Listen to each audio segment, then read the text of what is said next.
It's Brian Preston, the money guy. Let's show people some actual examples of the type of advice we're talking about. Number one, crypto is the easiest path to wealth. Yeah, Brian, I feel like we hear this all the time, that if you want to be wealthy, crypto is the solution. So let's see if that is what the internet is telling us. Making millions of dollars in crypto is not rocket science. Buy early on the right projects and sell near the all-time high. That's it. Like and follow if you want to make some money in crypto this year. Well, but was his advice buy early and just sell at all-time highs? Well, okay.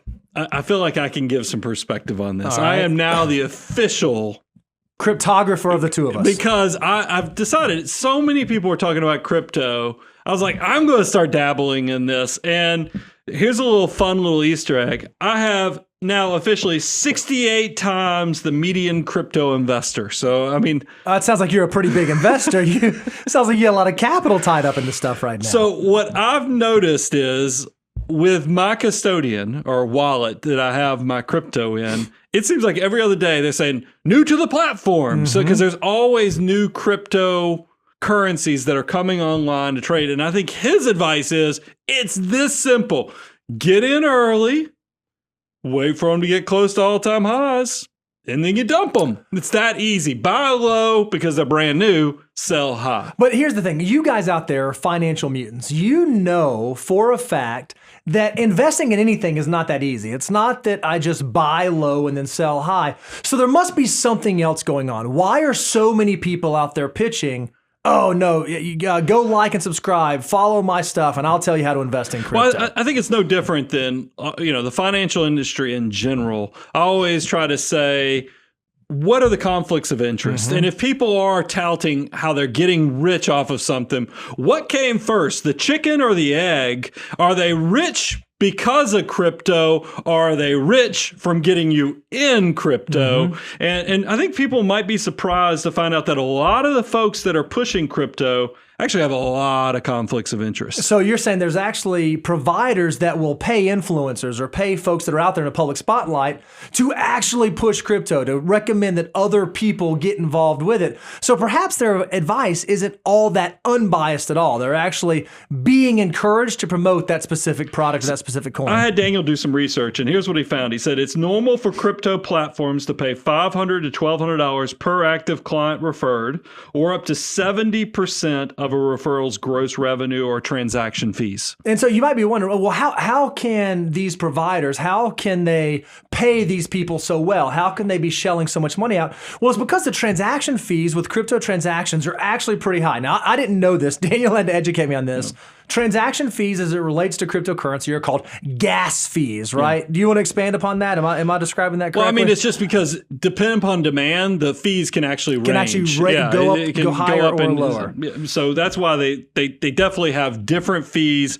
It's not as easy. And then, look, we've been to conference meetups. You and I have had some of that free crypto because they invited us at a conference. Crypto we had drinks to go and out. hors d'oeuvres. We had drinks, bands, and DJs. So, unfortunately, it didn't. I mean, look. Like I said, 68 times the median investor, but we're still in this. And so what about this? So he said that crypto is the fastest path to wealth or the easiest path to wealth. That must mean that it is, in fact, safer than the stock market. Why would I ever go invest in the stock market if it is so much easier, so much more palatable to go build wealth in crypto? Is that a true statement? Well, I mean, it's definitely, I think a lot of people are pushing it out there for younger investors. This is the path. And I'm always like, man, they're not telling everybody the catch, because I always like when you talk about investing, like especially in the stock market, the reason I like investing in index funds specifically is that 80% of the time, meaning 8 out of 10 years, markets make money. And then the volatility, yes, there are risks. Yes, there's volatility of ups and downs,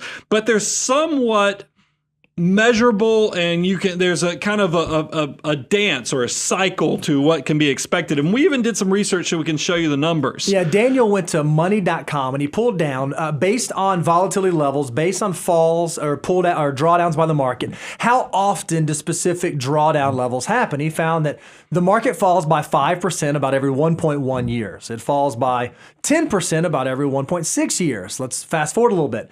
It only falls by 30% about once every 9 years or so. Yeah. 40% is like a 20-year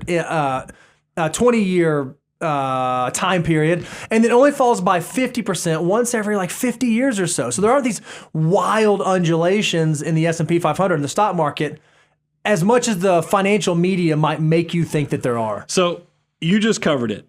Every decade you can expect there probably is going to be a year where 30% of the market returns going to get pulled back, but then it's that walk up the mountain with the yo-yo. Yes, it's volatile in a short period of time, but then it takes back in its V-shaped recovery. I know I've only owned cryptos now for less than a handful of months. 5%, 10%, 15%. I've experienced every one of those in just the 4 months that I've owned cryptos. And I'm buying every month, by the way. That's how I've decided. I'm going to buy into this just like I do my index investing.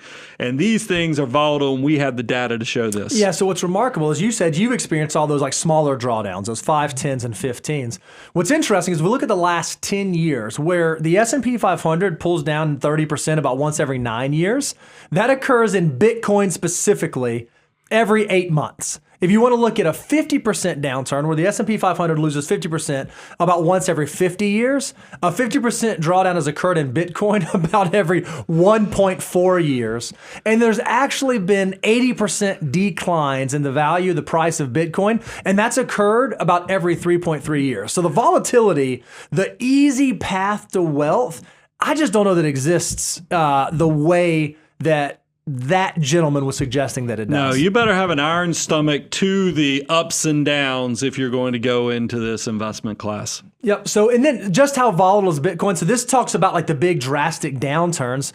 All right, if you look at the standard deviations, that's just the deviation around the mean return of an asset class. This is over the last 10 years. A total market index, which doesn't just invest in large companies, but sort of the entire equity index, has a standard deviation of about 13.65%. The S&P 500 is right there around there. This is large U.S. companies at about 13.2%. If you want to go to a conservative investment like bonds, the total bond market index has a standard deviation of only about 3.15%. Bitcoin tells a very different story than these other market indices. It has a standard deviation of 70%. Yeah, I mean, look at this. This is not for the faint of heart.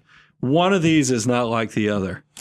I would argue that this guy saying that crypto is the easiest path to wealth, I don't know about you, Brian, this right here does not feel like an easy path to wealth. Yeah.